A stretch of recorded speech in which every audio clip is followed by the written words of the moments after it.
왜 나만 겪는 고난이냐고. 불평하지 마세요. 고난의 뒤편에 있는 주님이 주실 축복 미리 보면서 감사하세요. 너무 견디기 힘든 지금 이 순간에도 주님이 일하고 계시잖아요. 남들은 지쳐 앉아 있을지라도 당신만은 일어서세요. 힘을 내세요. 힘을 내세요. 주님이 손잡고 계시잖아요. 주님이 나와 함께함을 믿는다면 어떤 역경도 이길 수 있잖아요. 힘을 내세요. 힘을 내세요. 힘을 내세요. 주님이 손잡고 계시잖아요. 주님이 나와 함께함을 믿는다면 어떤 역경도 이길 수 있잖아요. 할렐루야. 함께 받으실 하나님의 말씀은요, 빌립보서, 신약성경 빌립보서 4장입니다.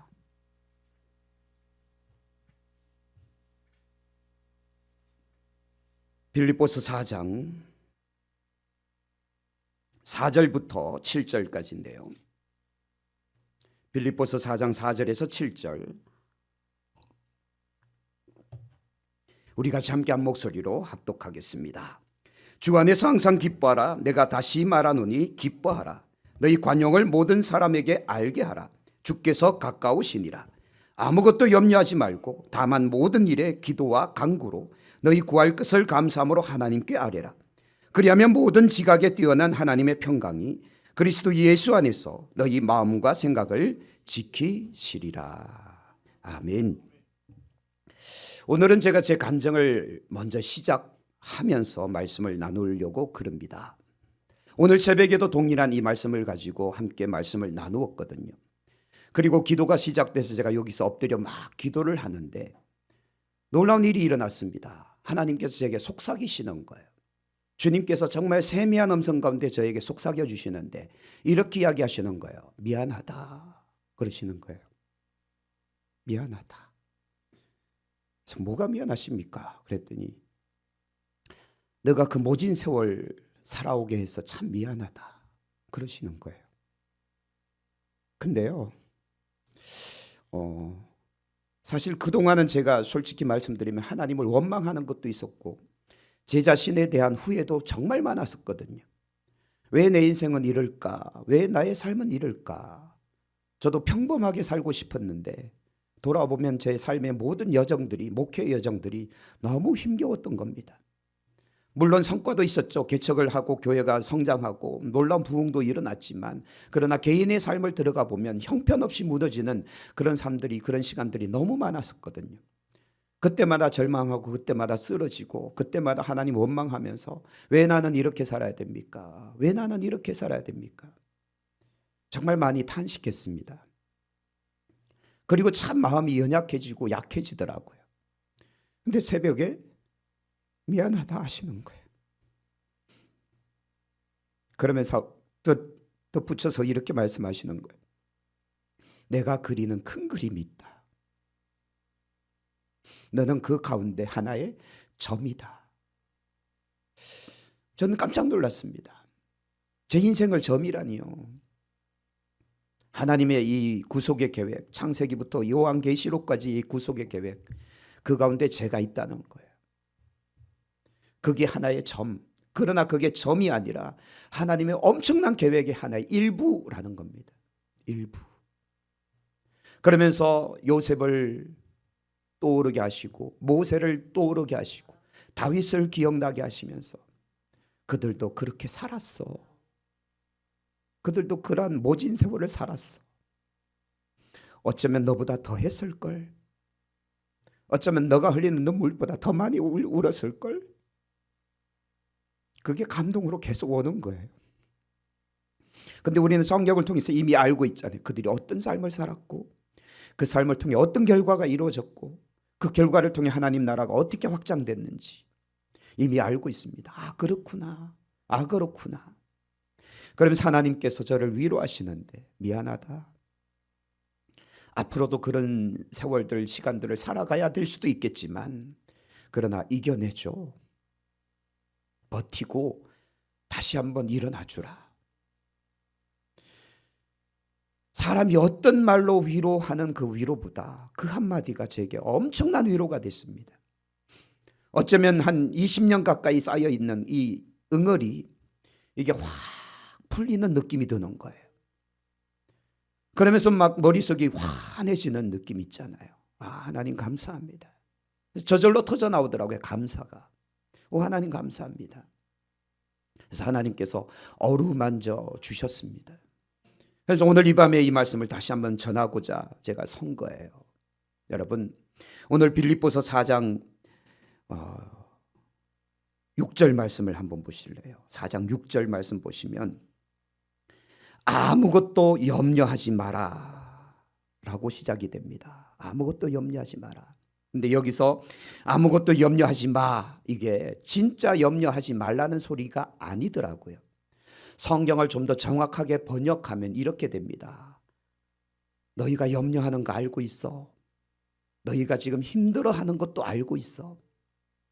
근데 그 뒤에 이렇게 접속사가 붙어 있잖아요. 다만이라는 단어. 요 연결점이라는 이 다만이 엄청나게 중요한 단어더라고요. 염려하지 마, 이게 아니라 너희가 염려하는 것 내가 알고 있다. 너희가 힘들어하는 것 내가 알고 있다. 그리고 다만을 빼고 이렇게 넣으시면 돼요. 그럼에도 불구하고 그렇다 할지라도 이렇게 놓으면 돼요. 너희는 모든 일에 기도하고 간구하고 너희 구할 것을 감사함으로 하나님께 아뢰면 돼. 힘들 때, 어려울 때, 낙심될 때, 절망이 올 때, 그때 그럼에도 불구하고 그렇다 할지라도 나에게 기도해. 그러면 7절, 그리하면 모든 지각에 뛰어난 하나님의 평강이, 이렇게 나오잖아요. 근데 이 단어가 어려워요. 지각이라는 단어가 어렵잖아요. 그래서 우리가 이해를 가장 하기 쉬운 단어로 바꾼다면 하나님의 이해. 즉 무슨 소리인가 하면 6절의 시작에 아무것도 염려하지 마, 이걸 바꿔드렸잖아요. 너희가 염려하는 거 알고 있다. 너희가 힘들어하는 거 알고 있다. 이것이 연결되는 것.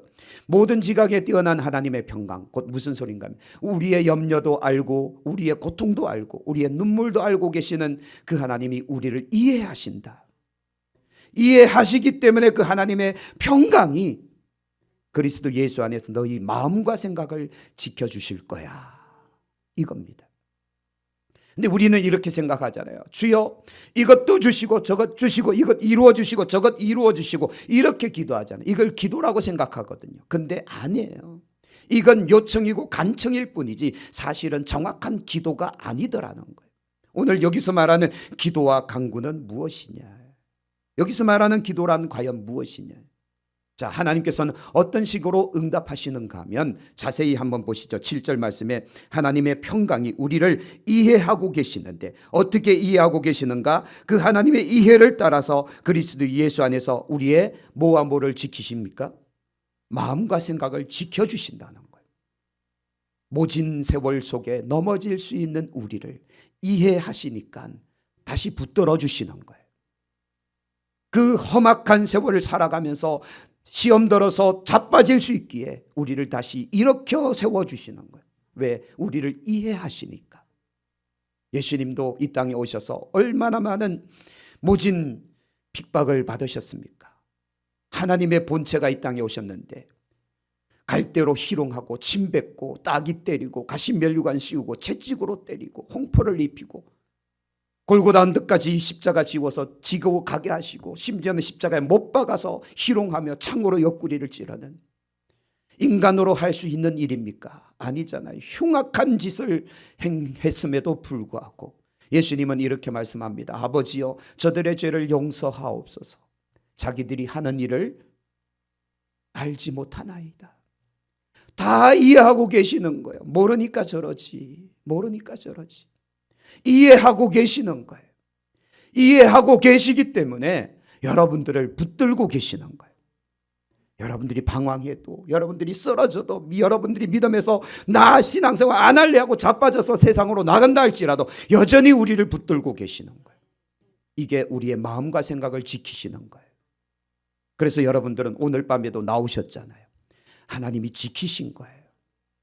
여전히 신앙생활 하고 계시잖아요. 하나님이 붙드신 거예요. 여러분 지인들 중에 어쩌면 인생의 환난 속에, 인생의 고난 속에 나 이제 교회 안 다닐래 하고 나간 사람은 얼마나 많습니까? 심지어는 신학교를 같이 다닌 친구들 중에서도 세상에 나간 친구들이 너무 많아요. 성도들이라고 뭐 오죽하겠습니까? 근데 여러분들은 여전히 여기 계시잖아요. 그럼에도 불구하고 여기 지금 앉아 계시잖아요. 눈물 나는 일들이 막 계속 겹쳐서 일어나는데도 여전히 앉아 계시잖아요. 하나님께서 지키시는 거예요. 하나님께서 여러분들을 붙드셔서 더 크고 놀라운 일들을 이루시려고 지금도 우리와 함께 하시는구나. 그래서 대표적인 사람 한 사람, 요셉의 이야기. 정말 우리는 요셉의 삶에 견주어 본다면 우리의 눈물은 눈물도 아니다. 우리가 지금 겪고 있는 이 환난은 환난도 아니다.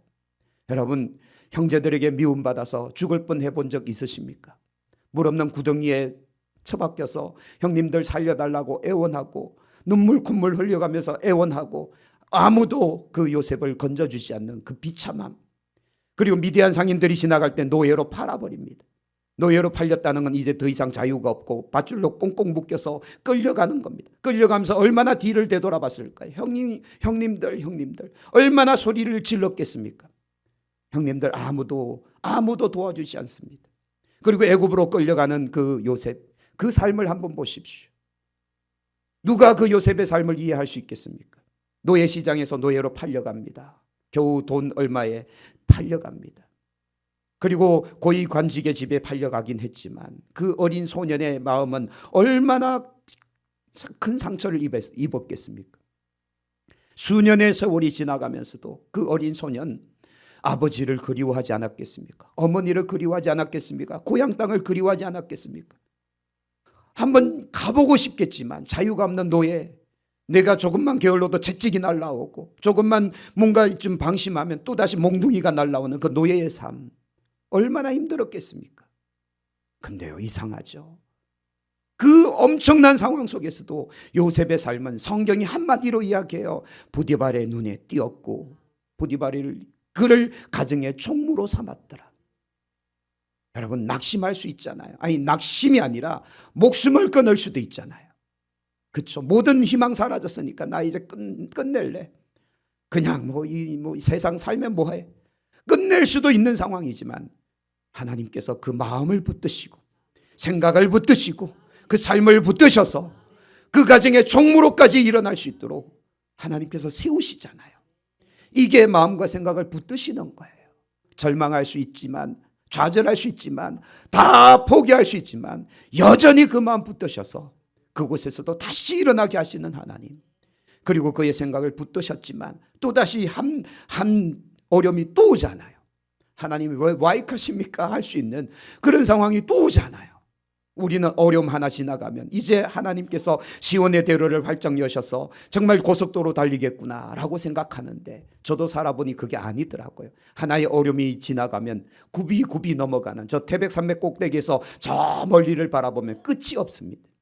한 고개 넘어서도 또다시 다른 고개가 나오고 또 한 산 넘어도 또다시 다른 산이 나오는 엄청난 첩첩산 중에 인생을 살아가는 것 같은, 언제 이 고난이 끝날지, 언제 이 고통이 끝날지 아무도 모르는 그 한가운데 내버려진 인생. 저도 그렇게 살아왔거든요. 근데요, 그 모든 것이 하나님의 큰 그림이었다. 왜냐하면 요셉을 어디까지 가게 만드시려고 하는 하나님의 큰 그림인가 하면 바로 왕 앞에까지 세워야 되거든요. 아직은 보디발의 앞에까지만 세워진 겁니다. 다시 말씀드리지만 보디발의 집에서 끝났다면 요셉의 다음 생애는 어떻게 됐을까요? 삶은 보디발에게 은혜를 입어서 자유가 됐어요. 자유인이 됐어요. 그 다음 요셉의 삶은요? 아무도 몰라요. 여전히 애굽 땅에서 노예로 끌려왔다가 겨우 자유민증 하나 받고 뭘 할 수 있겠습니까? 고향으로 돌아갈 수 있나요? 난리 날걸요. 고향으로 못 돌아갑니다. 정말 아버지 어머니 얼마나 그리웠겠습니까? 그러나 돌아가면 안 돼요. 형님들이 있기 때문에. 아버지가 노발대발하면 형님들 누구든지 죽일 수도 있는 상황이잖아요. 돌아가면 안 돼요. 그럼 어디서 어떻게 살아가야 됩니까? 대책이 없다니까요. 그러므로 하나님은 요셉을 어디까지 데리고 가셔야만 했는가 하면 바로 왕 앞에까지 데리고 가셔야만 했던 거예요. 그러니 요셉에게 노예로 팔려가는 삶, 감옥에 갇히는 삶, 그 삶을 10년이 넘는 세월을 그렇게 살게 하신 거예요. 하나님의 큰 그림이죠. 그러나 우리 입장에서 보면 하나님 해도 너무하십니다. 그렇죠? 여러분들도 가끔 외치셨잖아요. 하나님 해도 참 너무하신다. 적당히 좀 하시지. 안 그래요? 저도 그랬거든요. 여러분들도 그러고 있으시잖아요. 하나님 적당히 좀 하시지. 도대체 어떻게 하시려고 이러십니까? 라고 외칠 수 있단 말이죠. 근데 하나님의 큰 그림, 바로 왕 앞에까지 세워야 돼. 그래서 한 번 더 요셉에게 고난을 허용해야 돼요. 억울한 누명 써서 감옥에 갇혀야 돼요. 감옥에서 몇 년인지 모르겠지만 정말 감옥에서 수년의 세월을 또 썩어야 돼요. 그리고 바로 왕의 술 맡은 관원장과 떡 맡은 관원장이 그 억울한 누명을 쓰고 들어와야 돼요. 그리고 그들을 2년을 더 섬겨야 돼요. 그제서야 하나님의 시간이 오는 겁니다. 하나님의 시간 오잖아요. 어느 날 바로가 꿈을 꾸잖아요. 하나님의 시간, 하나님의 때, 하나님의 그 정하신 그 날이 오고 있다는 거예요. 근데 우리 눈에는 안 보이거든요. 그래서 절망한 거거든요. 우리 눈에는 아직 까마득하거든요. 그래서 우리는 포기하거든요. 그래서 하나님이 오늘 저에게 말씀하셨습니다. 미안하다. 그렇게 살 수밖에 없도록 만든 이유가 있지 않겠느냐. 너가 상처 많이 받았지. 그 상처 가지고 네가 할 일이 있을 거야 앞으로. 그래서 네가 지금 오늘을 살아가고 있는 거야. 저는 그래서 아직 과정 중간에 와 있는 거예요. 끝난 게 아니지만 중간에 딱 서 있는 거예요. 이제 한 곱이 넘어간 겁니다. 한 곱이 넘었으니 이제 좀 평탄한 길을 걷겠죠. 다음 고비가 있을지 모르겠지만 이제 그 고비를 넘었으니 저를 축복해 주세요.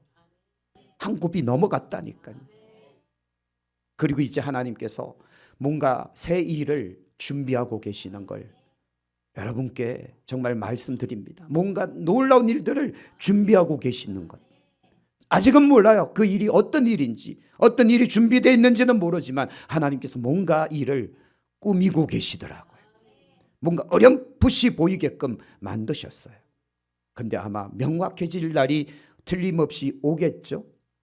새 일을 행하신다 말씀하셨으니, 그 일을 반드시 이루신다 약속하셨으니 분명 하나님이 일하고 계시는 줄로 믿습니다.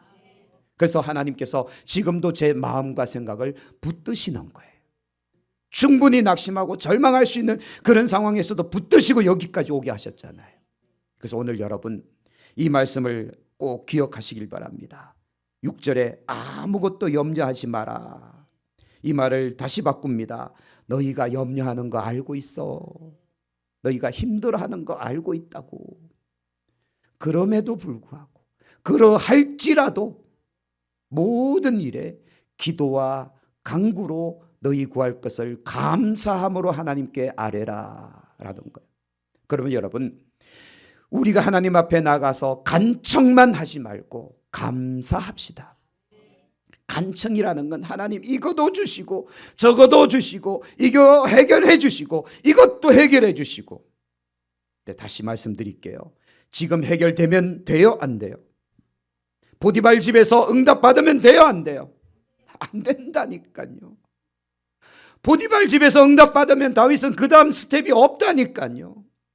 바로왕 앞에까지 가야 된단 말이에요. 근데 어떤 이들은 지금 보디발 집에서 너무 힘드니까 하나님 제발 좀 응답 좀 해달라고 외치고 있단 말이에요. 근데 하나님이 왜 침묵하시는지 아십니까? 여러분 가끔 그런 경험 있으시잖아요. 외치고 아무리 외쳐도 하나님 침묵하시는데 하나님 내 기도 안 들으시는가 보다. 저도 그랬거든요. 여러분도 안 그렇습니까? 똑같잖아요. 같은 인간이기에 가끔 그런 생각 한다니까요. 근데 아니에요. 이 말씀 기억하십시오. 보디발 집에서 기도 응답됐다간 그 다음 요셉의 삶은 없는 거다. 없는 거다. 자, 제가 또 많이 인용하는 것 중에 한 사람 모세가 있지 않습니까? 모세는 새 토막을 냅니다. 인생을. 태어나서 바로왕의 공주의 양아들이 되어서 40년 궁전의 삶을 살고, 그리고 어느 날 애굽 군사를 죽이고 나서 도망자가 되어 40년 미디안 광야에서 살고, 그 다음 또 40년은 이스라엘 백성들 이끌어내서 광야에서 40년을 사는 총 120년의 삶을 살아가게 되죠. 근데 참 하나님 기가 막히지 않습니까? 바로왕의 궁전에서 살아갈 때, 권력 있을 때, 절대 권력 아닙니까? 비록 공주의 아들로 입적됐지만 그래도 왕가니까 힘이 있을 거 아니에요. 그 힘이 있을 때 히브리 민족을 건져내게끔 인도하셨다면 얼마나 좋을 뻔했습니까? 근데 하나님 아니라는 거죠. 어느 날 모세를 광야로 몰아버립니다. 도망자가 돼서 광야로 도망갑니다. 왕자의 모든 의복과 모든 장신구 다 떨어버리고 도망자가 돼서 광야, 곧 미디안 광야에서 40년을 살아가는데, 그것도 정말 초라한 목자가 돼서 양치는 일을 합니다. 우리는 알고 있지 않습니까? 애굽에서 가장 천시하는 직업이 뭔지. 뭐예요? 목자예요. 양치는 사람. 그렇죠? 하나님 참 기가 막혀요. 왕자의 자리에서 목자로 떨어뜨린 거예요. 최고의 권력에서 최악의 자리까지 낮춰버리시는 거예요. 가끔 우리 인생 그런 인생들이 있어요. 정말 잘 살고 있었는데 어느 날 저 밑바닥으로 던져버리시는 하나님. 하나님 와익하십니까? 그죠? 이해가 안 된단 말이에요. 하나님이 하시는 일들을. 도대체 왜 이러십니까? 나한테 너무 하시는 거 아닙니까? 그렇게 해서 모세의 삶은 40년을 광야에서 살아갑니다. 40년 빛이 보이지 않죠. 미래도 보이지 않죠. 맨날 양 몰아가며 양똥이나 치우고, 늑대 오면 참 쫓아내고, 사자 오면 쫓아내고, 그냥 40년이 지나가는 거예요. 그냥. 근데요, 그냥 지나가는 거 아니에요. 모세, 그를 광야로 내모신 하나님, 양을 치며 양들이 어디로 가면 물이 있는지, 어디로 가면 목초지가 있는지, 어디로 가면 낭떠러지가 있으니 조심해야 되는지, 어디로 가면 안전히 유숙할 수 있는 동굴이 있는지 낱낱이 조사하게 만드시잖아요. 왜요? 하나님의 큰 그림. 이후에 모세가 뭘 해야 되니까요? 이스라엘 백성들을 이끌어 바로 그 장소로 가야 되거든요. 미디안 광야. 그곳에서 40년 동안 이스라엘 백성들을 인도해야 되잖아요. 물론 하나님의 구름 기둥과 불 기둥이 있지만 세세한 인도는 모세가 해야 된단 말이죠. 근데 모세는 40년 동안 잔뼈가 굵은 겁니다. 그 광야에서 잔뼈가 굵은 거예요. 모세 하나만 세워놔도 어디로 가면 안전한지, 어디로 가면 물이 있는지, 어디로 가면 목초지가 있는지, 어디로 가면 비를 피할 수 있는 동굴이 있는지 다 알고 있단 말이에요. 어디로 가면 이방 세력들에게 이제 싸움을 붙을지 아니면 도망 다닐 수 있을지 다 알고 있단 말이에요. 아, 하나님의 큰 그림이었구나. 40년 그냥 지나간 세월 같지만 그냥 지나간 것이 아니라 하나님의 훈련, 하나님께서 예비하심 준비하심, 여호와 일의 하나님, 에베네셀의 하나님, 바로 그 하나님이셨다. 우리 인생도 마찬가지더라는 거예요. 제 삶도 마찬가지더라는 거예요. 저는 방황한 것 같았으나 방황이 아니라 하나님께서 저를 훈련시키신 거고 눈뜨게 만드신 거예요. 아, 이렇구나. 하나님의 역사가 이렇구나. 하나님의 일하심이 이렇구나. 하나님께서 여호와 이레 또는 에벤네셀로 일하심이 바로 이렇구나라는 걸 깨닫게 하시는 그 과정이었다라는 거예요. 비로소 눈뜨기 시작합니다. 그리고 이제 저 넓은 대양을 항해를 시작하려고 하고 있는 거예요. 새로운 목회 시작이 이제 열리고 있는 겁니다. 여러분들과 함께 새로운 저 태평양을 항해하고 싶습니다. 같이 가실래요? 아멘 하셨어요? 여러분, 하나님은요, 그 모든 시간들을 통해서 저뿐만 아니라 여러분들도 준비시키고 계시는 거예요. 그래서 지금 현재 당하는 여러 많은 어려움 있겠지만 괜찮아요. 하나님께서 이쪽을 막으시면 이쪽을 열어 놓으신다니까요. 막힌 게 아니라 새로운 길이 열리는 거예요. 안 되는 게 아니라 다른 방법으로 하나님은 다시 일하시는 걸 우리에게 가르쳐 주시는 겁니다. 그러므로 하나님의 역사에는 능치 못할 일이 없습니다. 오늘 사도 바울이 이런 고백을 해요. 뒤로 좀 가보실까요? 자, 몇 절인가 하면 13절. 여러분 참 좋아하시는 구절이잖아요. 13절, 4장 13절 같이 읽습니다. 내게 능력 주시는 자 안에서 내가 모든 것을 할 수 있느니라. 한 번 더요. 내게 능력 주시는 자 안에서 내가 모든 것을 할 수 있느니라. 아멘. 이 말씀 좋아하시죠?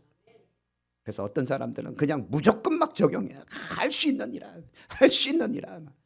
그냥 막 무모한 도전도 막 해버리는 거예요. 그렇다고 여러분 기찻길에 뛰어들면 돼요? 안 돼요? 안 돼요. 그건 미친 거예요. 여기서 모든 것을 할 수 있다는 소리는 무슨 소리인가 하면 바로 위에 나와 있잖아요. 나는 비천에 처할 줄도 알고 풍부에 처할 줄도 알고 모든 일 곧 배부름과 배고픔과 풍부와 궁핍에도 처할 줄 아는 일체의 비결을 배웠다고. 즉 모든 것을 할 수 있다는 소리는 풍족해도 감사하고 부족해도 감사하고 병들어도 감사하고 괜찮아도 감사하고 모든 어떤 상황이 온다 할지라도 난 괜찮아. 난 괜찮아. 여러분 이걸 사도 바울이 배운 거예요. 그러니까 나는 능력 주시는 자 안에서 모든 걸 할 수 있는 거예요. 나를 하나님 저 인생의 밑바닥에 던져버리셔도 난 괜찮아요. 난 괜찮아요. 그래서 이선희가 노래합니다. 난 괜찮아. 이선희 노래 아닌가요? 죄송해요. 하여튼 저 밑바닥으로 던져도 요셉처럼 다시 일어납니다. 저 구렁텅이에 집어 던져도 요셉처럼 다시 일어납니다. 다시 일어난다니까요. 왜요? 하나님께서 붙드시니까. 그 붙드실 은혜를 그가 기억하고 있으니 다시 일어나는 겁니다. 이제 여러분들도 그 구렁텅이 괜찮아요. 일어나시면 돼요. 좀 끌려가셔도 괜찮아요. 몽둥이 맞고 채찍 맞으셔도 괜찮아요. 왜? 하나님의 큰 그림은 지금 진행되고 있으니까. 구덩이에 들어가야 그 옷을 찢겨져야 노예로 팔려가야 그리고 감옥에 들어가야 바로왕 앞에 선다니까요. 그래야 하나님의 큰 그림이 이제 진짜 비로소 시작이 되는 겁니다. 저 대양을 항해하기 시작하잖아요. 그래서 애굽뿐만 아니라 고대 근동의 팔레스타인 전역 전체에 일어나는 풍년의 기간 동안 그 양식들을 저장하고 뒤이어 쫓아오는 이 파리한 흉악한 흉년에 배두들기며 염려 걱정 없이 살아가잖아요. 그리고 정말 보기 좋게 형제들에게 복수하잖아요. 근데 복수가 어떤 복수였습니까? 막 주리를 털고 막, 그죠? 그건 아니잖아요. 왜요? 하나님의 큰 그림을 보았기에 염려하지 마소서, 걱정하지 마소서. 나를 애굽에 보낸 건 형들이 아니라 하나님이셨습니다. 여유 있잖아요. 하나님의 큰 그림을 보니 그냥 복수할 생각이 사라지는 거예요. 하나님이 하셨다라고 고백이 되잖아요. 그 마음과 생각을 하나님이 붙드시잖아요. 인간적으로는 죽이고 싶지만 그러나 하나님의 큰 그림 안에는 하나님께서 도구로 쓰신 거야. 고마운 거죠. 제가 막말을 했나요? 형제들이 고마운 거예요. 고마워 형. 나를 팔아줘서 고마워. 나를 죽이려 해줘서 고마워. 그러지 않았다면 내가 국무총리 애굽의 이 권력자가 되지 못했을 거야. 고마워. 고마워해야죠. 제가 이상한 소리 하고 있죠, 그죠? 맞다니까요. 하나님을 바라보면 고마운 일이에요. 나를 바라보면 찢어 죽이고 싶지만 하나님을 바라보면 감사한 일이에요. 그들을 사용하셔서 내 인생을 그렇게 몰아내셨으니까. 모세가 사람을 죽였죠. 그리고 쫓겨났죠. 도망자가 됐죠. 40년 광야 생활. 고마운 거예요. 자기를 죽이려고 했던 바로왕 고마운 거예요. 자기를 그렇게 경멸했던 히브리 민족들 고마운 거예요. 왜요? 그래야만 미디안 광야로 가게 되고 미디안 광야에서 40년 동안을 그렇게 방황해야 이스라엘 백성들을 끌고 나왔을 때 이래서 나를 이곳에서 40년 훈련시키셨구나. 고마운 거예요. 여러분들도 아마 그렇게 되실 겁니다. 지금은 철전지 원수 같겠지만 나중에는 고마워할 겁니다. 그 인간이 나를 그렇게 괴롭혀줘서 내가 하나님의 그 역사 속에 주인공이 될 수 있었다라고 감사할 겁니다. 그러므로 원수 질 것도 없고 그냥 원한 품을 것도 없고 다 하나님의 뜻이 진행되고 있노라 믿읍시다. 그래서 하나님은 이 말씀을 통해 우리에게 말씀하는 겁니다. 너희가 염려하는 거 다 알아. 힘들지. 고난 속에 있는 거 다 알아. 그럼에도 불구하고 기도하자. 기도하면서 하나님 앞에 간구해봐. 그러면 하나님께서 네 마음을 지켜주실 거야.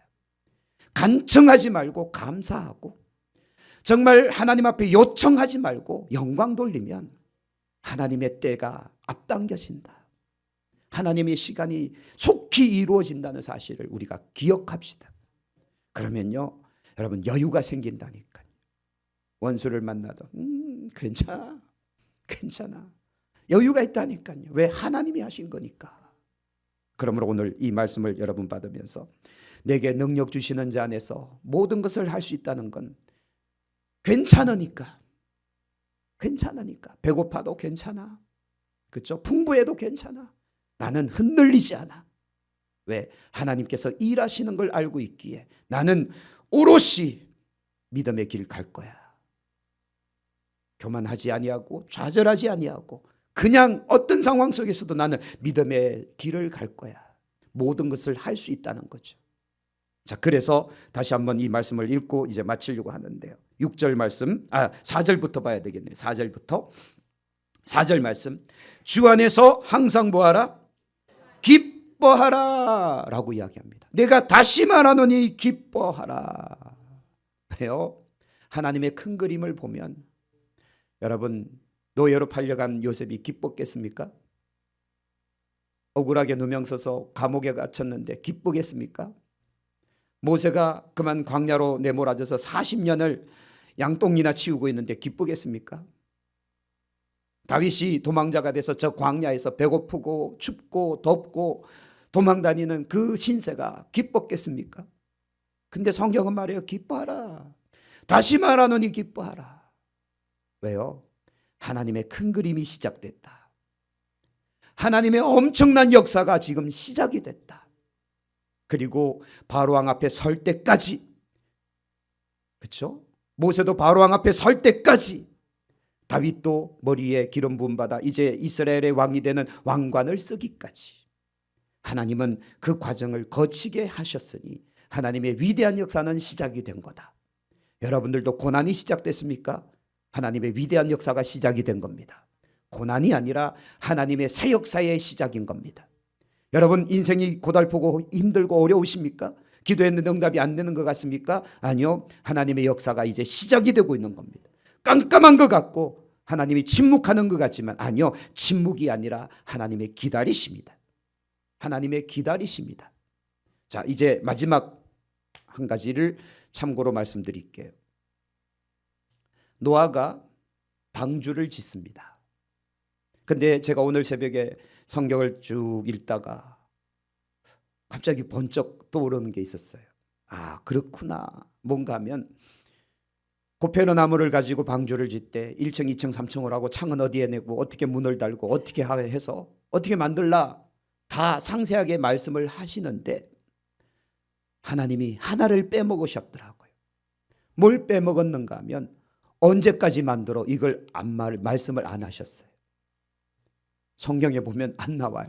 언제까지 만들어라. 공기를 주셔야 되는데 공사 기간을 말씀해 주셔야 되는데 말씀 안 하셨어요. 우리는 그냥 일반적인 상식으로 알고 있잖아요. 노아가 몇 년 동안 방주를 짓습니까? 근 100년의 시간. 하나님이 말씀을 안 하셨으니까. 그런데 이 100년의 시간, 100년이 정확하진 않겠지만 그러나 홍수는 언제 일어납니까? 홍수는 언제 일어나요? 방주가 완성되는 날이에요. 그렇죠? 방주가 완성이 되고 모든 동물들을 방주 안에 집어넣는 바로 그 순간 홍수가 시작이 되는 거예요. 비가 시작이 되는 겁니다. 그러므로 여러분, 내가 여전히 방주를 짓고 있다면 비가 와요, 안 와요? 안 온다니까요. 내가 준비가 되어 있지 않으면 비가 안 온다니까요. 하나님의 예고는 있었지만 내가 지금 준비하고 있는 이 준비 과정이 완성되지 않으면 문을 못 닫으시는 거예요. 왜? 미완성이니까. 지금 비 오면 안 돼요. 방주가 침몰한단 말이에요. 부서진단 말이에요. 여러분 인생 가운데 하나님께서 일하지 않는 것이 아니라 기다리고 계시는 거예요. 믿음이 준비될 때까지, 여러분들이 하나님의 역사를 깨달을 때까지, 여러분들이 그 하나님의 그 은혜를 받을 수 있는 그릇이 될 때까지 기다리고 계시는 거예요. 하나님의 역사는 반드시 오게 되어 있습니다. 근데 왜 안 오는 것 같아요? 내가 아직 준비가 안 돼 있는 거예요.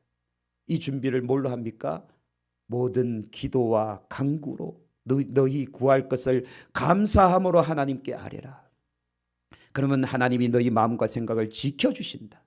흔들리지 않고 넘어지지 않고 좌절하지 않고 포기하지 않고 계속해서 믿음의 길을 가면서 믿음이 준비되고 영성이 준비되고 마음이 준비되고 생각이 딱 준비되면 하나님의 역사는 이제 비로소 시작이 되는 거예요. 방주가 완성이 되니 비가 오기 시작하였고 하늘의 물이 땅 속의 물이 솟아나고 떨어지면서 삽시간에 온 땅을 덮어버리잖아요. 완성이 되는 날 하나님의 놀라운 역사는 시작이 되는데 삽시간에 땅을 뒤엎어버린다니까요. 그러므로 여러분, 하나님의 역사가 더딘 것 같으나 더딘 게 아니에요. 우리의 믿음이, 우리의 생각이 준비가 안 됐을 뿐이다라는 거 기억하시기를 바랍니다. 그러므로 이제 오늘 이 밤에도 제가 아까 그래서 제목 기도 안 드렸어요. 일부러 찬양만 했는데 오늘 이 밤에도 뜨겁게 기도하시면서 여러분 인생을 한번 돌아보십시오. 여러분 지금 현재 상황들 한번 돌아보시고 우리 교회 상황들 한번 돌아보십시오. 비가 올 만한 상황인지 아닌지, 곧 하나님의 위대한 역사가 시작될 만한 상황인지 아닌지 준비가 되어 있지 않으면 비가 오지 않습니다. 준비돼야만 하나님의 역사는 시작이 됩니다. 내 마음이 여전히 흔들리고 있고 내 생각이 좌충우돌하고 있는데 하나님의 역사가 일어나면 안 되거든요. 그러므로 기도하면서 하나님이 나를 붙들어 주시도록, 내가 인생의 그 극심한 어려움, 극심한 고통 가운데 있음에도 불구하고 여전히 나는 오롯이 주님만 바라보고 믿음 생활을 할 수 있는 그런 태도가 되어 있는지 우리 자신을 한번 점검해 보기를 소망합니다. 그래도 하나님은 성경 말씀을 통해 말씀하시잖아요. 괜찮아. 내가 다 알고 있어. 너의 눈물을 알고 너의 고통을 알고 너의 그 탄식을 알고 있어. 그럼에도 불구하고 기도하자 말씀하시잖아요. 그럼 내가 너희 지켜줄게. 그러면 내가 너 붙들어 줄게. 기도해. 기도와 간구로 감사함으로 하나님 앞에 아뢰자 라고 말이죠. 그래서 오늘 이 밤에 여러분 기도하다가 그게 10분이든 20분이든 30분이든 상관없이 여러분 하나님 앞에 믿음으로 뜨겁게 간구하다가 여러분들도 하나님의 음성을 듣기를, 하나님의 어루만지심을 느끼시기를 주의 이름으로 축복을 드립니다. 제가 오늘 새벽에 한번 느껴봤더니요, 20년 묵은 이 응을이 이게 확 녹아버려요. 마음에 굳게 닫혔던 이 모든 어떤 어둠들이 확 나가버려요. 사람이 수백 마디로 위로하도 그 정도는 안 될 거예요. 하나님이 한 번 딱 이야기하시니까요, 그냥 확 사라져 버립니다. 앞으로도 계속해서 하나님께서 어루만져 주실 줄로 믿고 여러분들도 그렇게 한번 구해보시기 바랍니다. 하나님은요, 엄청난 막 천둥 번개 속에서 말씀하지 않아요. 세미한 음성, 정말 들릴 듯 말 듯한 그런 작은 목소리로 말씀하신다니까. 그래서 귀를 기울이고 있어야 돼요. 그리고 마음의 문을 활짝 열고 있어야 그 하나님의 정말 찰나의 시간 속에 지나가는 하나님의 그 모든 것들을 우리가 발견하게 되고 붙잡게 된다는 겁니다. 그러면 여러분, 기도에 집중하셔서 기도하시다가 여러분들도 응답도 받으시고 음성도 들으시고 위로도 받으시고 확신도 가지셔서 그 기도가 더 깊어지고 더 뜨거워지기를, 그리하다가 하나님께서 붙드시고 지키시고 다시 세우시는 놀라운 은혜를 경험하시기를 주의 이름으로 축복을 드립니다. 기도하겠습니다.